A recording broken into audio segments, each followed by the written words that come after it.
Mahigit 600 eskwelahan sa bansa ngayong araw pa lang nga nagbukas ng klase para sa school year 2024-2025. Isa na riyan ang Nangka Elementary School sa Marikina na napinsala sa hugupit ng bagyong Karina at habagat.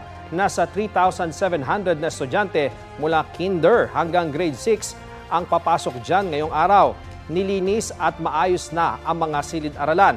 Sa Malabon naman, maagang pumasok ang ilang estudyante sa Malabon National High School pero naudlot yan dahil sa malakas na pag-uulan.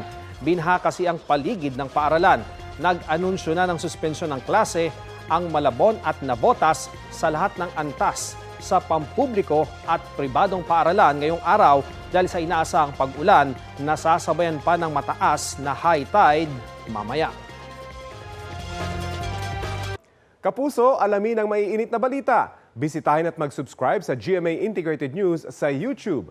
Sa mga kapuso abroad, samahan niyo kami sa GMA Pinoy TV at sa www.gmanews.tv.